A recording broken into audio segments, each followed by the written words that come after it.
Welcome to my YouTube channel part 20 of my obsession. हवेली में जहान इस वक्त नंदनी की गोद में था और बस रोए जा रहा था। नंदनी कभी उसके आंसू पोंछती तो कभी उसे प्यार से हक करती। जहान बाबा कब से रो रहे हैं, आप चुप हो जाए। मेरी मम्मा कहाँ है? जहान सिसकते हुए बोला। कुछ दूर पर बैठी काशवी जो इस वक्त अपने नेल साफ कर रही थी, वो मन ही मन कहती है, काश तेरी मम्मा कभी आए ही ना, काश इस दुनिया से ही चली गई हो। तभी राका की आवाज़ उस हाल में गूंजी, little James, mama is coming, come here. ये सुनते ही काशवी का मुंह बन गया। मन ही मन बोली, गॉड, कभी कभी मेरी भी सुन लिया करो, कोई इच्छा तो पूरी करो। वहीं जहान नंदिनी की गोद से उतर राका की गोद में चढ़ गया और खुश होते हुए बोला, मम्मा आ गई, यस लेट्स गो, हम बाहर चलकर मम्मा से मिलते हैं। इतना कि राका जहान को लिए हुए हवेली के बाहर गया। तभी वहां पर एक कार आकर रुकी। आहना दरवाजा खोलकर बाहर उतरी। वे आगे बढ़ी। तब तक उस ड्राइवर ने कार को ब्रेक किया और वहां से आगे बढ़ गया। आहना ने एक बार पलटकर उस कार को देखा जिसमें पीछे नंबर प्लेट के ऊपर बड़े बड़े अक्षरों में विलन लिखा हुआ था और साथ ही एक स्टिकर भी चिपका हुआ था जो किसी शैतान की तरह लग रहा था। आहना अभी उस कार को देख ही रही थी। तभी जहान भागता हुआ आया और आहना की गोद में चढ़ गया। मम्मा आप ठीक हो? आपको यहाँ पर उन गंदे अंकल ने मारा? जहान आहना के माथे पर लगे बैंडेज को हल्के से छूकर बोला, मैं ठीक हूँ बेबी, आप बताओ आप ठीक हो ना? आपको कहीं चोट तो नहीं आई? जहान मासूमियत से बोला। आहना उसे गोद में लिए हुए आगे बढ़ी, फिर रुक कर राका की तरफ देखते हुए बोली, मुझे बहुत जरूरी बात करनी है राका, अर्जेंट। इतना कि वो जहान को लिए हुए अंदर चली गई। राका खामोशी से उसे देखता रह गया। कुछ देर बाद आहना इस वक्त हवेली के बाहर गार्डन एरिया में खड़ी थी। राका भी उसके पीछे खड़ा था। कुछ पल दोनों के बीच खामोशी रही। फिर राका गहरी सांस लेते हुए बोला, हम तो आप कह रही है कि आपने बॉस को देखा, वो जिंदा है? आहना चिढ़ते हुए, एग्जैक्टली यही कह रही हूँ मैं राका, लेकिन तुम मेरी बात पर यकीन क्यों नहीं कर रहे हो? वो जैसल ही था। भले ही मैंने उसका पूरा चेहरा नहीं देखा, लेकिन उसकी आंखें देखकर ही मैं उसे पहचान गई। ये वही आंखें हैं राका, वो जैसल ही था। राका बोला, अगर वे बॉस ही थे तो फिर मुझे इस बात का जवाब दे कि वे आपसे छुप क्यों रहे हैं। आप जानती है ना मैं आपसे कितना प्यार करते थे, और इस दुनिया से जाते वक्त उन्हें यह भी पता था कि आप प्रेग्नेंट है। अगर वे जिंदा है तो आपसे और लिटिल जेम्स से मिलने क्यों नहीं आ रहे? आहना अपने माथे को सहलाते हुए, आई डोंट नो, वो मेरे सामने क्यों नहीं आ रहा? आहना कुछ पल खामोश रही, फिर बोली, कहीं ऐसा तो नहीं रखा कि वह मुझसे नफरत करने लगा हो और मैंने उसके साथ जो किया उसका बदला लेना चाहता हो मुझसे? आहना की आंखों में एक डर भी समाया था। उसे ऐसे देख राका कहता है, चलो आपकी ये बात भी मान ली तो इसमें लिटिल जेम्स का क्या? अपने बेटे से तो नफरत नहीं करेंगे ना वे? आहना इसके आगे कुछ नहीं कह पाई, पर उसके माथे पर चिंता की सिकने साफ दिखाई दे रही थी। राका दोबारा अपनी बात कहता है, मैम मुझे लगता है आपको वहम हो रहा है। आपको उस इंसान के बारे में नहीं सोचना चाहिए।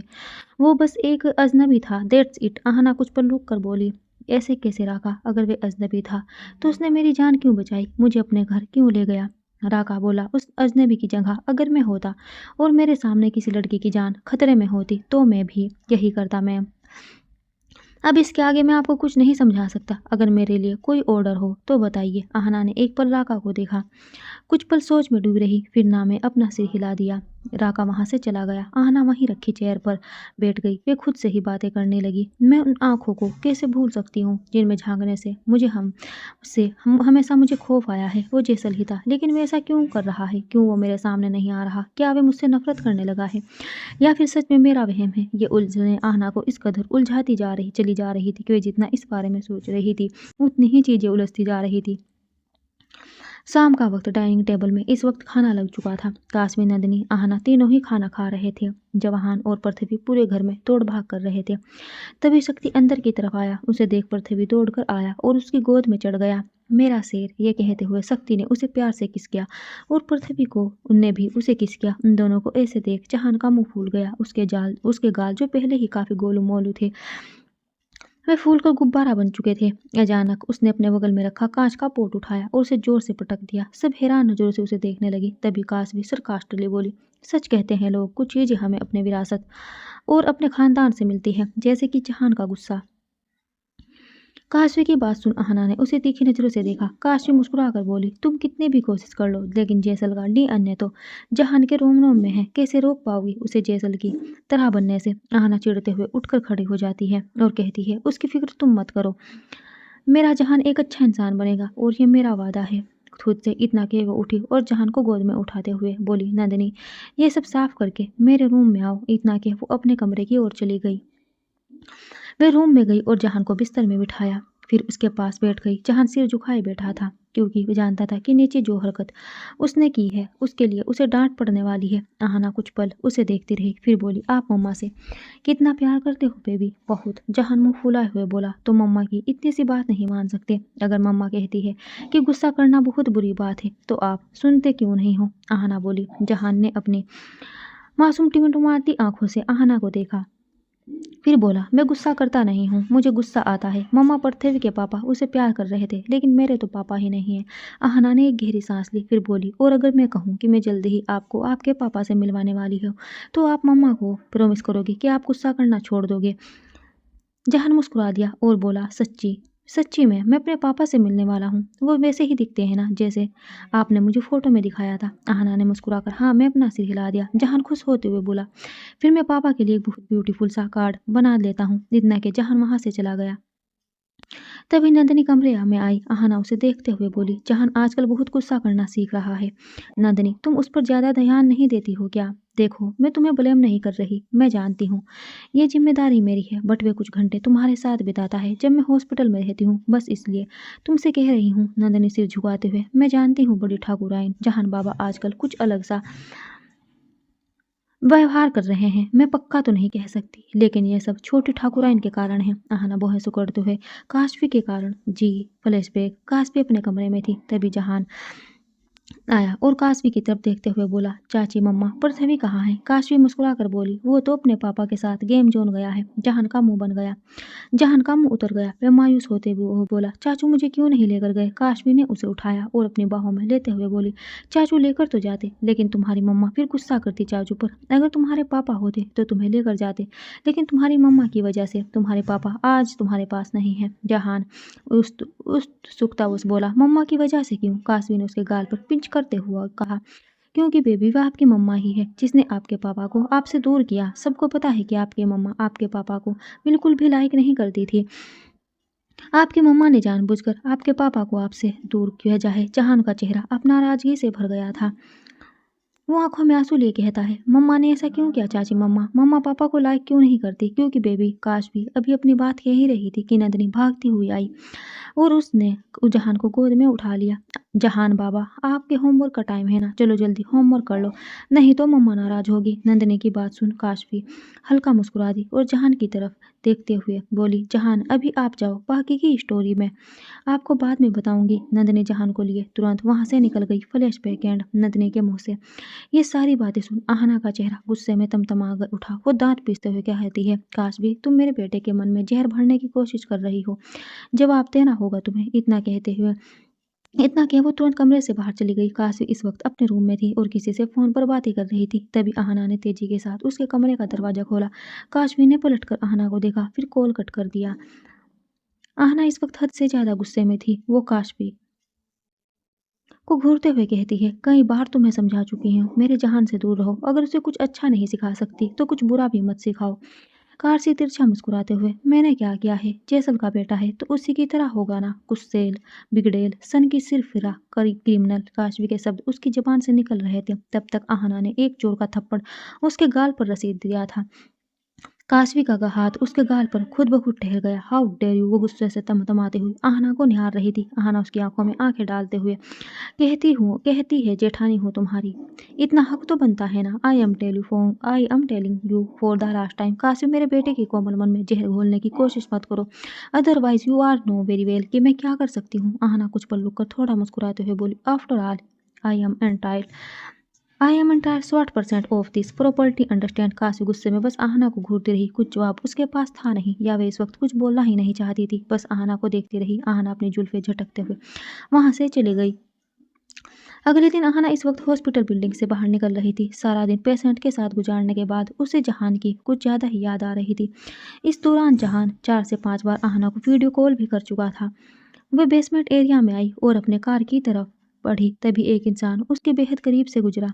उस इंसान ने हुड्डी पहना हुआ था और उसके दोनों हाथ उस हुड्डी की जेब के अंदर थे। वो अपने होठों को फोल्ड किए किसी रोमांटिक गाने की धुन निकालते हुए वहां से काफी आगे बढ़ चुका था, लेकिन आहना तो उस धुन को सुनकर बिल्कुल फ्रीज हो चुकी थी। वही सनक से भरी हुई धुन जो जेसल बजाया करता था। आहना ने एक गहरी सांस ली और उस इंसान को आवाज दी, रुको, स्टॉप, रुक जाओ, ये कहते हुए आहना उस इंसान के पीछे गई। वह इंसान लगातार अपने कदम बढ़ा रहा था और आहना उसके पीछे चलती चलती उसके पीछे पीछे चलती जा रही थी। किसी भी कीमत पर उसे बस उस इंसान का चेहरा देखना था। चलते चलते अचानक वे इंसान लोगों की भीड़ में आहना की आंखों से खो गया। आहना इधर उधर देखने लगी। वो इंसान कहीं नजर नहीं आ रहा था। कुछ पल के बाद एक ठेले वाले के पास वो इंसान आहना को वापस दिखाई दिया। आहना भागकर उस इंसान के पास आई और उसके कंधे पर हाथ रखा। जैसल, आहना की आवाज़ सुन वो इंसान पीछे पलटा। उसने अपने मुंह पर मास्क बांधा हुआ था, लेकिन उसकी नज़रें आहना को हैरानी से निहार रही थी। आहना कुछ पल उसे देखती रही, फिर अपना कांपता हुआ हाथ आगे कर उस आदमी का मास्क खींच लिया। लेकिन उस इंसान का चेहरा देख आहना हैरान रह गई। उसका चेहरा तो दूर दूर तक जैसल से मिलता जुलता नहीं था। क्या बदतमीजी है ये मैडम, वो इंसान कड़क लहजे में बोला। आहना खुद की हरकत पर चेंपते हुए बोली, आई एम सो सॉरी भैया, मुझे लगा कोई और है, सॉरी वंस अगेन। इतना के आहना अपने माथे पर आई पसीने की बूंदों को तोसते हुए तेज कदमों से वापस उसी जगह पर आ गई जहाँ से उसे अपनी मंजिल की शुरुआत करनी थी,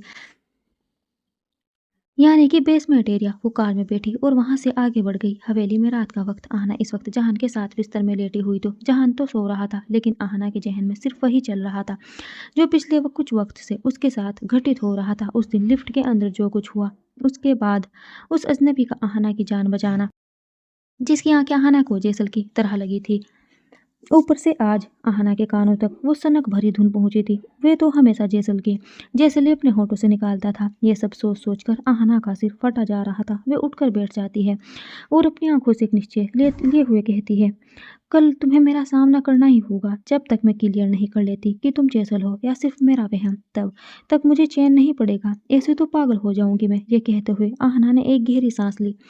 वहीं दूसरे कमरे में इस वक्त काशवी बिस्तर में आराम से सो रही थी। तभी उसके कानों में कुछ आवाज पड़ी तो वे हड़बड़ाकर उठी। उसने देखा कि कबर्ड खोले हुए शक्ति कुछ सामान ढूंढने की कोशिश कर रहा है। काशवी उठी और उसे देखते हुए बोली, आधी रात में को क्या कर रहे हो? सो जाओ, कुछ ढूंढ रहा हूँ। शक्ति सपाट लहजे में बोला, अरे लेकिन ढूंढ क्या रहे हो? काशवी हैरान होते हुए शक्ति चिढ़ते हुए कहता है, हवेली के पेपर्स। मुझे इस हवेली पर लोन मिल रहा था, बट अब पेपर्स नहीं मिल रहे। काशवी आंखें बड़ी करते हुए, लेकिन वो पेपर्स तो आहना के पास थे।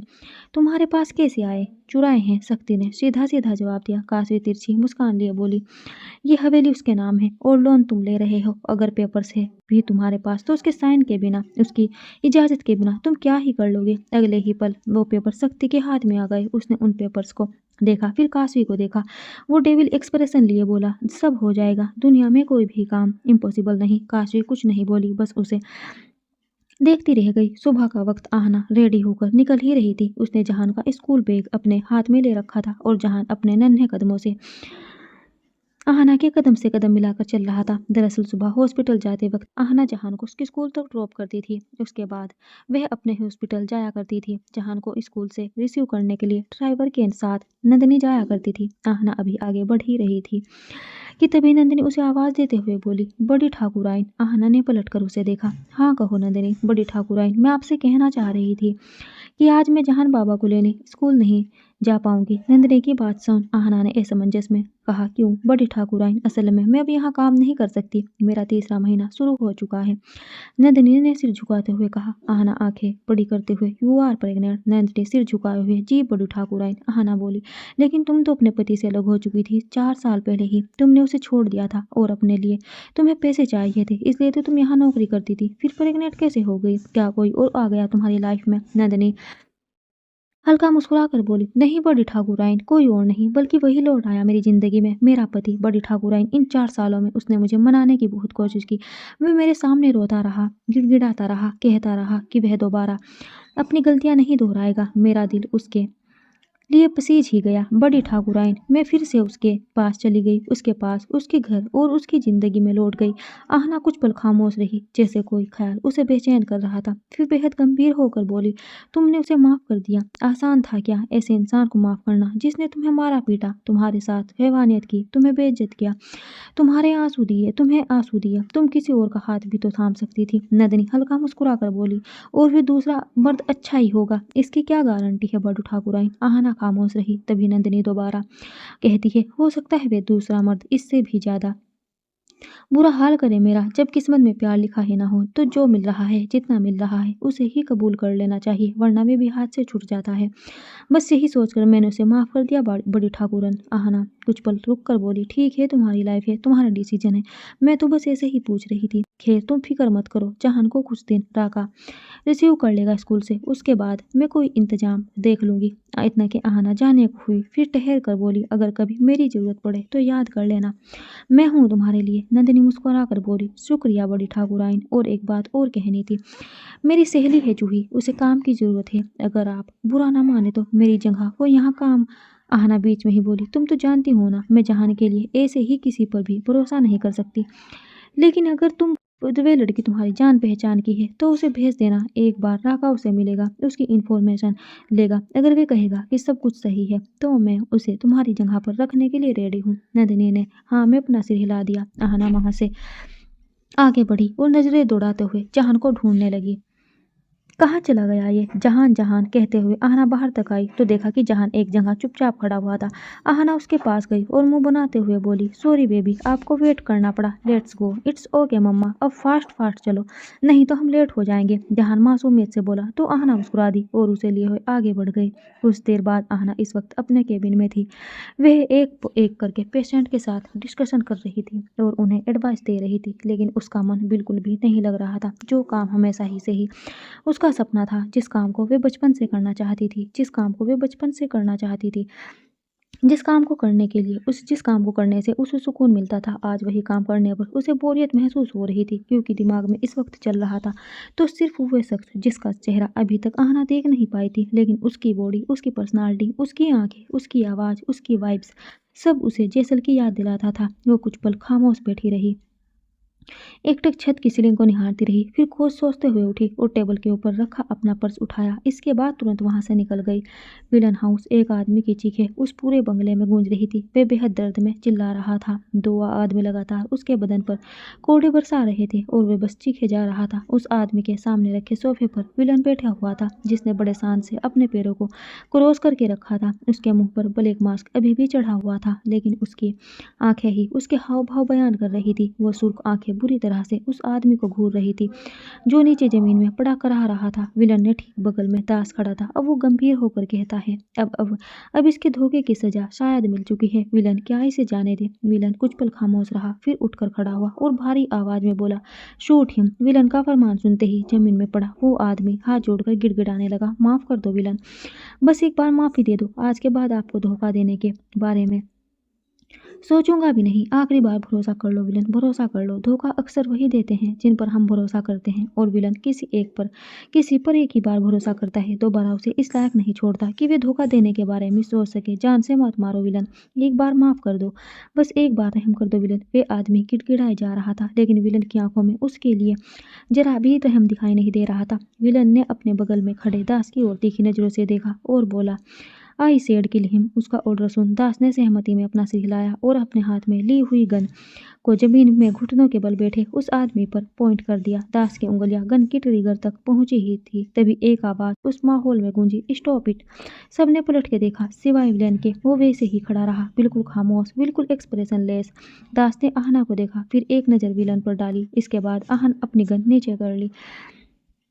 आहना अपने कदम आगे बढ़ाने लगी। इसी बीच उसके दिमाग में हजारों उलझने और हजारों आशंकाओं ने अपना कब्जा कर रखा था। हाथ पैर कांप रहे थे, क्योंकि शायद वे इस वक्त जैसल का सामना करने पर जा रही थी, या शायद नहीं भी। किसी को खबर नहीं अगले पल क्या होने वाला था। अब तक आहना ठीक विलन के सामने आकर खड़ी हो गई थी। वो अकटक विलन की आंखों में देखने लगी, क्योंकि विलन की आंखों के नीचे का हिस्सा इस वक्त मास्क से ढका हुआ था। विलन भी बिना किसी एक्सप्रेशन के आहना की आंखों में देख रहा था। कुछ पल सब ऐसे ही शांत रहा, बिल्कुल खामोश। अगले ही पल आहना ने अपना कांपता हुआ हाथ उठाया और उसे विलन के मास्क तक लेकर गई। उसने विलन का मास्क उतारने के लिए जैसे ही उसे छुआ, विलन ने कसकर आहना की पतली कलाई को अपनी कठोर मुट्ठी में कैद कर लिया। आहना की सांसें तेज हो गई, आंखों में हैरानी और असमंजस लिए वो विलन की आंखों में देखे जा रही थी। विलन अपनी कड़क आवाज में कहता है, who are you and what are you trying to do, just go from here. Villain की बात सुन आहना हैरान होते हुए कहती है, मेरा तो पता नहीं, बट आई कांट अंडरस्टैंड कि तुम क्या करने की कोशिश कर रहे हो। Jaisal, what are you behaving like this. अजनबी बनने की कोशिश क्यों कर रहे हो। ऐसे क्यों रिएक्ट कर रहे हो जैसे मुझे जानते ही नहीं। विलन ने आहना की कलाई छोड़ी और बोला, क्योंकि मैं तुम्हें नहीं जानता। उसकी बात सुन आहना ने उसे हैरान नजरों से देखा। जेसल कैसी बातें कर रहे हो? विलन ने अपनी आईब्रो चढ़ाते हुए कहा। मैंने कहा ना, मैं तुम्हें नहीं जानता। जिसे तुम ढूंढ रही हो वो तुम्हें यहाँ नहीं मिलेगा।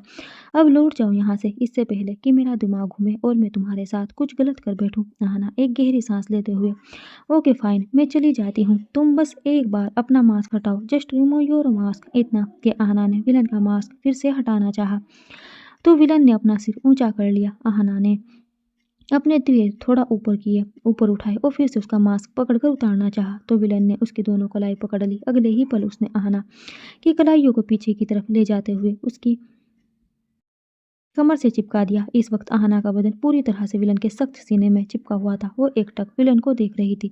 विलन आंखें छोटी करते हुए कहता है, तुम तो बदतमीजी पर उतर आई मिस। विलन ने अपने शब्दों को कुछ पल विराम दिया, फिर बोला, जो कोई भी हो, जाओ यहाँ से। इतना के विलन ने झटके से आहना को आजाद किया तो आहना के 2 कदम पीछे हो गई। उसकी सांसें बेहद तेज थी। वे विलन की ओर देखते हुए कहती है, अगर तुम जेसल नहीं हो तो हटाओ ये mask, just prove it. Villain सिर टेढ़ा करता हुआ, और क्यों मानूं तुम्हारा ऑर्डर, जबकि मैं तुम्हें जानता ही नहीं। विलन की बातों से आहना को अब चिढ़ मचने लगी थी। वो दांत पीसते हुए कहती है, तुम ऐसे नहीं मानोगे। इतना कि वो विलन का मास्क उतारने के लिए एक बार फिर उसके नजदीक आने को बढ़ी, लेकिन अचानक उसका पैर ट्विस्ट हो गया। वो गिरने को हुई कि तभी विलन ने उसकी पतली नाजुक कमर को अपने लंबे मजबूत हाथों में थाम लिया। आहना ने टरके मारे विलन के कंधों पर अपनी मुठ्ठियां कस ली थी। दोनों एक पल के लिए एक दूसरे की आंखों में देखते रहे। आहना ने धीरे धीरे अपने हाथ विलन के कंधों से आगे बढ़ाए और उसके मास्क तक जाकर रुकी। विलन उसे खुद से दूर करता, तब तक झटके के साथ आहना ने उसका मास्क खींच लिया। अब विलन का चेहरा आहना की आंखों के सामने था। माथे के कॉर्नर पर बना कभी न मिटने वाला एक निशान, गाल पर भी लंबा सा एक निशान, जैसे वहां की स्किन फट चुकी थी और उसे जोड़ने के लिए सिला गया हो। और ऐसे निशान जो तो मौत के साथ ही मिलते हैं। अगर इन निशानों को छोड़ दिया जाए तो ये चेहरा बिल्कुल जेसल के चेहरे की तरह था। विलन अब खामोशी से आहना को निहार रहा था और आहना उसके चेहरे को देखकर बिल्कुल फ्रिज हो गई थी। उसकी आंखों में नमी हद से ज्यादा भर चुकी थी। होठ कांप रहे थे। वो कुछ कहना चाह रही थी, लेकिन उसकी जुबान उसका साथ नहीं दे रही थी। अपने कांपते हाथों से उसने जेसल के गालों को छुआ तो आंख से आंसू की एक बूंद लुढ़क कर बाहर निकल गई। जेसल फुसफुसाहट भरी आवाज में आहना ने जेसल का नाम पुकारा। विलन अभी भी खामोशी से आहना को निहार रहा था। कुछ पल दोनों एक दूसरे की आंखों में देखते रहे। इसके अगले ही पल विलन ने आहना की हथेलियां पकड़ी और उसे अपने गाल से हटा दिया। विलन ने आहना को कुछ पल देखा और उसकी तरफ अपनी पीठ कर ली। तुम मुझे हल्के में ले रही हो। मैं कह रहा हूँ, जाओ यहाँ से, वरना तुम्हारे साथ कुछ भी होगा उसकी जिम्मेदार तुम खुद होगी। तुम्हारी मंजिल कहीं और है। तुम गलत राह में भटक रही हो। विलन ने इतना कहा ही था कि आहना ने पीछे से उसे हक कर लिया। अपनी हथेलियों को पीछे से उसकी छाती पर रख आहना अपना चेहरा उसकी पीठ पर टिका लिया। विलन ने आहना की हथेलियां अपने सीने से हटाई और उसकी तरफ पलटा। आहना ने उसकी आंखों में देखते हुए दर्द भरी आवाज में कहा, मैं जानती हूँ तुम मुझसे नाराज हो या शायद नफरत करती हो, पर ऐसे तो मत करो। तुम्हें जिंदा देखकर मुझे खुशी हो रही है।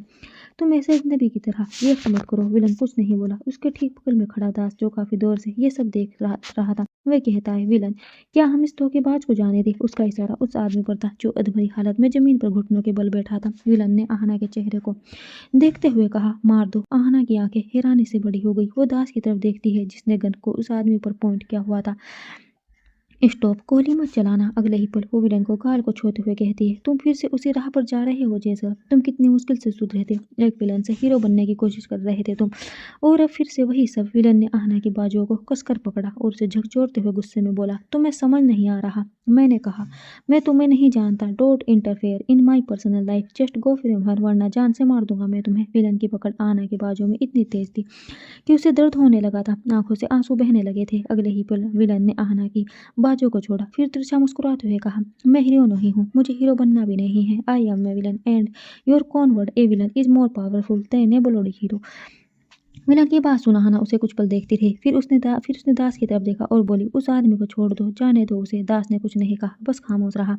आहना दांत पीसते हुए कहती है, तुम्हें सुनाई नहीं दे रहा? अपने आदमियों को बोलो कि वे उसे जाने दे। आहना की बात सुन दास ने विलन की ओर देखा।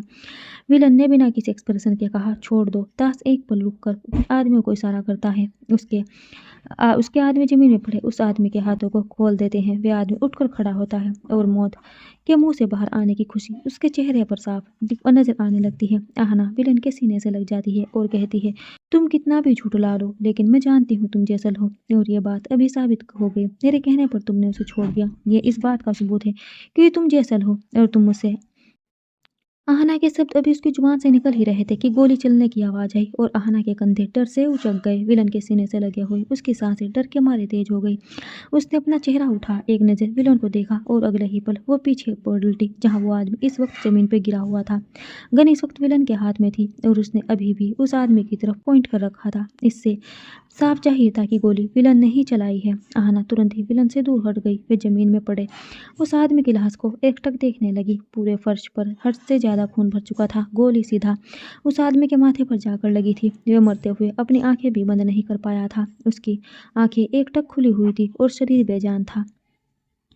वह भयानक मंजर देख आहना की सांसें मानो हलक में अटक गई। मुंह खुला का खुला रह गया। आंखों में बेपनाह आंसू गिरने लगे। पूरा बदन कांपने लगा। माथे पर पसीने की बूंदें उभरने लगी। वो बिल्कुल सुन पड़ चुकी थी। एकटक उस लाश को देखे जा रही थी। अब यकीन आया कि मैं तुम्हारा वो हीरो नहीं जिसे तुम ढूंढ रही हो। I am a dangerous villain. यह शब्द विलन ने आहना के बेहद नजदीक आकर उसके कान की तरफ झुककर कहे। आहना सह भी हुई, बस खड़ी रह गई। विलन ने अपने हाथ में ली हुई उस गन को हवा में उछाला तो दास ने आगे बढ़कर उसे कैच कर लिया। विलन ने एक नजर आहना को देखा जो अभी भी बिल्कुल मूर्ति की तरह खड़ी थी। इसके बाद वे सोफे पर आराम से बैठ गया।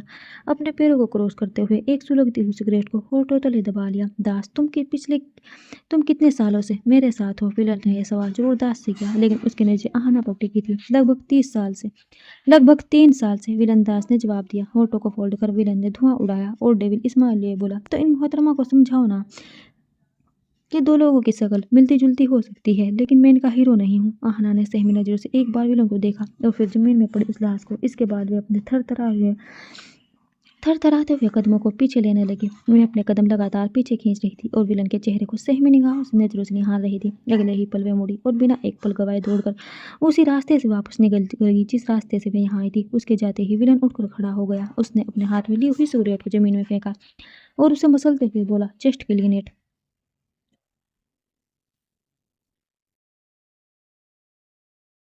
इतना कि वो अपनी ब्लैक जैकेट को सही करते हुए वहां से चला गया। हवेली में राका इस वक्त हवेली के फ्रंट एरिया में खड़ा था। वे बार बार आहना को कॉल कर रहा था, लेकिन आहना का कॉल नहीं लग रहा था। वे हॉस्पिटल में भी पता कर चुका था, आहना वहां भी नहीं थी और हवेली में भी अभी तक नहीं पहुंची थी। इस बात से राका थोड़ा बेचैन दिख रहा था। वो फोन को अपने कान में लगाए हुए पीछे पलटा ही था कि एक लड़की उससे टकरा गई। राका का फोन छूटकर जमीन पर गिर गया। जिसने बेहद गुस्से में उस लड़की को देखा। उस लड़की ने साधारण सा सलवार सूट पहना हुआ था और बालों को सलीके से गूंज रखा था। उसकी चोटी उसकी कमर को छू रही थी। आंखों में कुछ गाढ़ा सा काजल और चेहरे पर हल्की घबराहट। राका ने उसे घूरते हुए कहा, खड़ी क्यों हो? फोन उठा कर दो मेरा। वह लड़की झट से नीचे झुकती है और राका का फोन उठाकर उसकी तरफ बढ़ाती है। राका उसके चेहरे को पढ़ते हुए कहता है, कौन हो तुम? किससे मिलना है? जूही नाम है मेरा, बड़ी ठाकुराइन से मिलना है, उस लड़की ने मासूमियत से कहा। राका ने उसे नीचे से ऊपर तक घूरते हुए कहा, क्या काम है? जूही अपनी बड़ी बड़ी निगाहों से राका को घूरते हुए कहती है, आपको क्यों बताऊं? आप इस हवेली के मालिक हैं। राका ने अपने एक हाथ से उसकी बाजू पकड़ी और लगभग मसलते हुए बोला, इस हवेली का ना सही, पर मैं तुम्हारा मालिक जरूर हूँ। समझ में आया। राका की इस हरकत पर जूही की आंखें हैरानी से बड़ी हो गई। राका उसे घूरते हुए बोली, आंखों से बड़ी जूही उसे घूरते हुए बोली, बड़ी ठाकुराइन का। राका उसे घूरते हुए बोला, बड़ी ठाकुराइन का, जिसे भी बड़ी ठाकुराइन तक जिसे भी पहुंचना है उसे पहले मेरा सामना करना पड़ता है। तो अब तुम मुझे अपना मालिक समझो और ये बताओ कि किस लिए आई हो, क्यों मिलना है बड़ी ठाकुराइन से? वो मैं जूही घबराई हुई से अपनी बात कहने ही वाली थी कि तभी राका की नजर आहना की कार पर पड़ी। उसने जूही की बाजू को छोड़ा और आहना की कार की तरफ आया। आहना कार से उतरी ही थी कि राका ने उसे देखते हुए, कहाँ थी आप? कब से फोन कर रहा हूँ, आप फोन नहीं उठा रही। आप अच्छे से जानती है आपकी सेफ्टी मेरी ड्यूटी है, फिर क्यों करती है आप ऐसा? राका के शब्दों में उसकी आहना के लिए परवाह साफ उजागर हो रही थी, लेकिन आहना अभी ऐसी हालत में थी कि उसके हाथ पैर कांप रहे थे। वो राका की तरफ देखे बिना कहती है, अभी नहीं राका, मैं खुद तुमसे बात करना चाहती हूँ, लेकिन अभी इस वक्त नहीं, मुझे कुछ देर अकेला रहना है। इतना कि आहना वहां से आगे बढ़ी। जूही जिसने आहना से मिलने के लिए अपने कदम उसकी तरफ बढ़ाए थे कि फिर से ठहर गई, क्योंकि आहना सब कुछ इग्नोर करते हुए दौड़कर हवेली के अंदर जा चुकी थी। राका अभी भी अपनी जगह पर खड़ा था। हुआ क्या है इन्हें? उसने खुद से ही यह सवाल किया। आहना अपने कमरे में आई और सीधा जाकर बिस्तर में लेट गई। उसकी आंख से आंसू बह रहे थे। वो हद से ज्यादा डरी हुई थी। उसकी आंखें छत की सीलिंग को निहार रही थी, लेकिन नजरों में चल रहा था तो वो बस खौफनाक मंजर जो अभी तो वह देख कर आई थी। मैं ये नहीं कहता कि विलन हीरो बन गया है, लेकिन ये विलन तुम्हारा हीरो बनने की पूरी कोशिश करेगा। यह शब्द जैसल ने उस वक्त आहना से कहे थे जब वह आहना को अपने प्यार पर एतबार दिलाना चाहता था। ये शब्द इस वक्त आहना के कानों में गूंज रहे थे और उसे तकलीफ भी दे रहे थे। जो अपने सिर पर हाथ रखते हुए कहती है वे जिंदा है, पर वैसे क्यों बिहेव कर रहा है, वे मुझे पहचानने से मना कर रहा है। ये फिर से वही जैसल बन गया जो मेरी खातिर बदला था। मम्मा आप कहाँ थे? मैं कब से आपको मिस कर रहा था। जहान भागता हुआ आया और आहना के बगल में लेट गया। आहना ने जल्दी से अपने आंसू साफ किए और जहान की तरफ देखकर मुस्कुराते हुए बोली, मम्मा भी आपको बहुत मिस कर रही थी।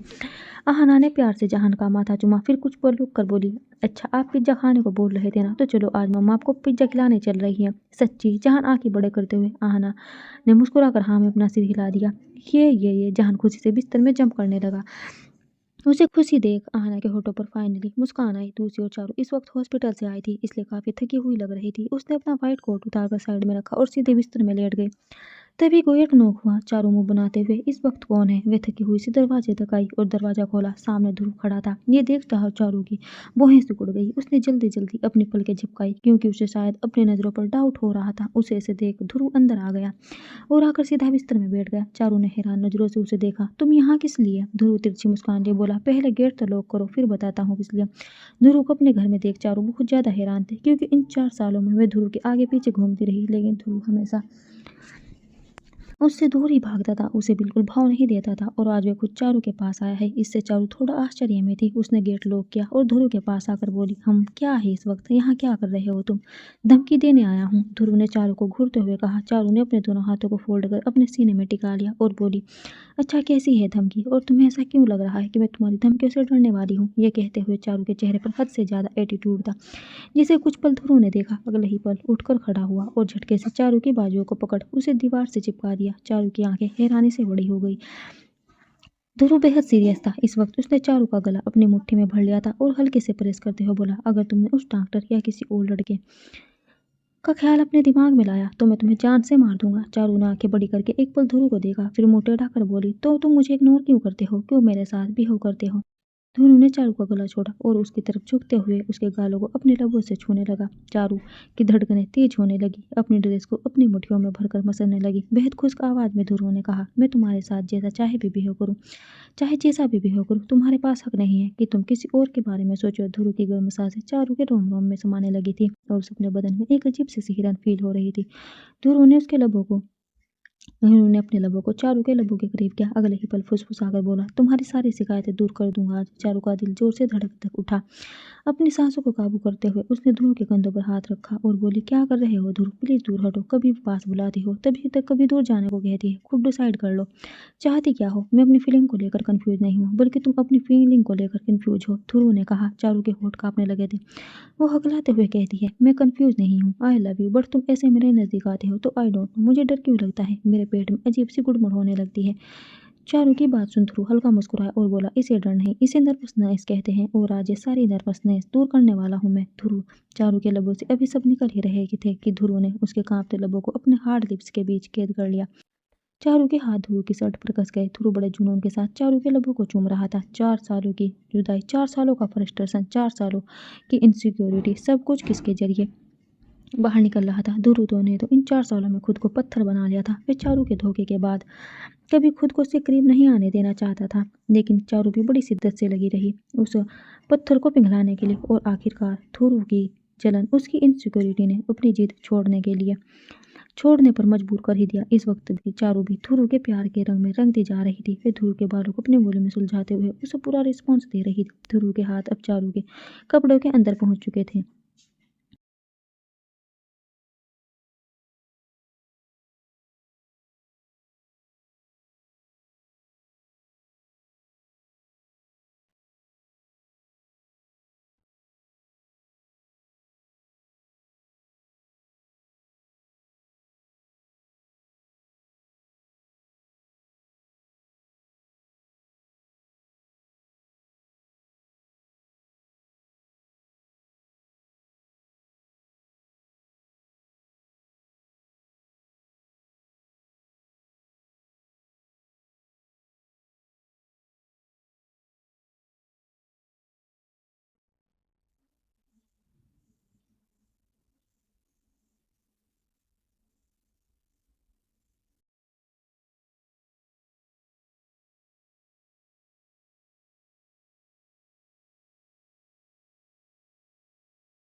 तुरु और चारू पूरी तरह से एक दूसरे को प्यार करने में खोए हुए थे। उन एहसासों में दोनों ही खुद को एक दूसरे पर कुर्बान कर चुके थे। हवेली में सुबह का वक्त। आहना इस वक्त बाहर लेन एरिया में अकेली बैठी थी।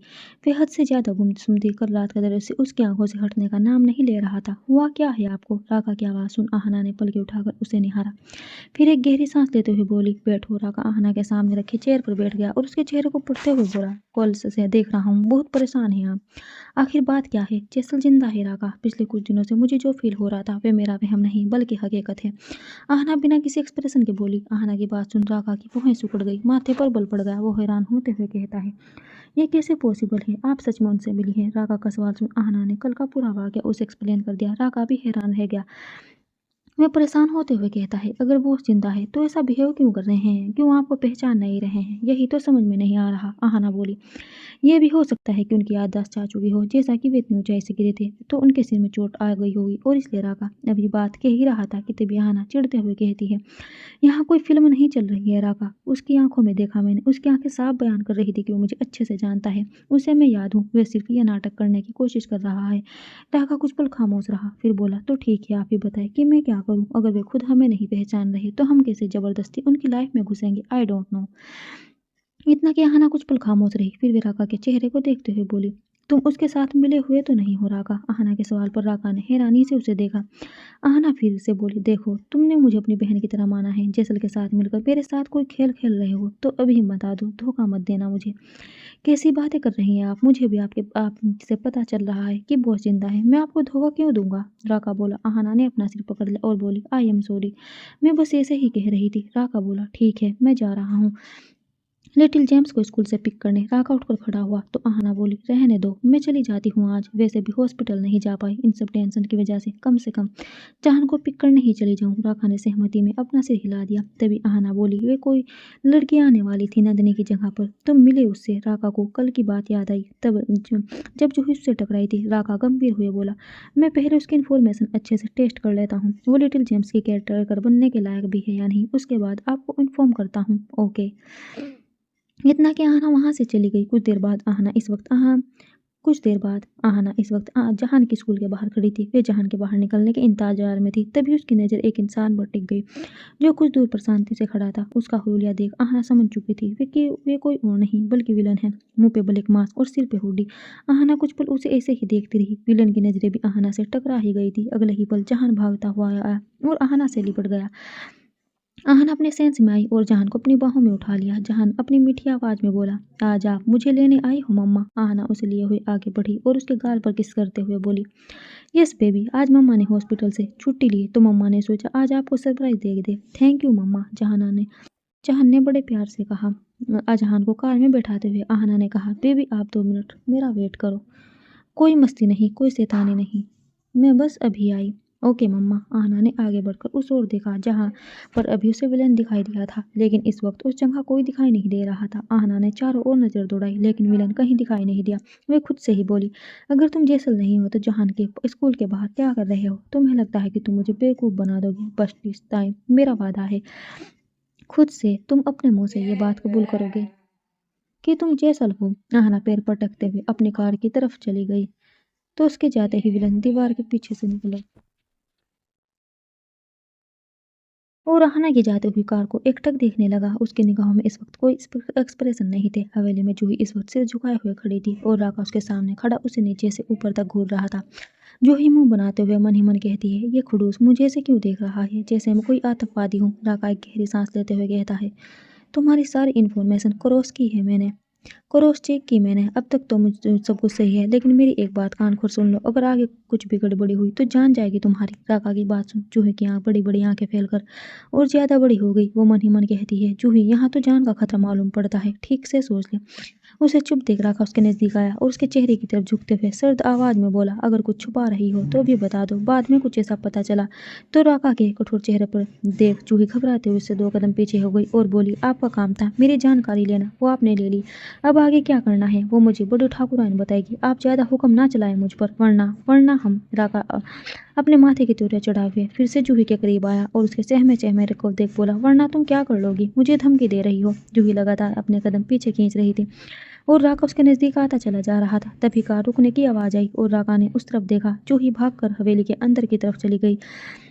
राका कार की तरफ गया और उधर कार का दरवाजा खोल जहान को बाहर निकाला। आहना भी कार से बाहर आई। राका उसे देखते हुए बोला, आप ठीक है? आहना आगे बढ़ते हुए बोली, हम ठीक हूँ। राका भी उसके पीछे चलते हुए बोला, नंदिनी की जगह जो लड़की आनी थी उसकी सारी डिटेल्स चेक कर ली है मैंने। अभी तक तो कुछ भी डाउटफुल नहीं लग रहा। मैंने उसे लिटिल जेम्स की केयर करने के लिए पास कर दिया है।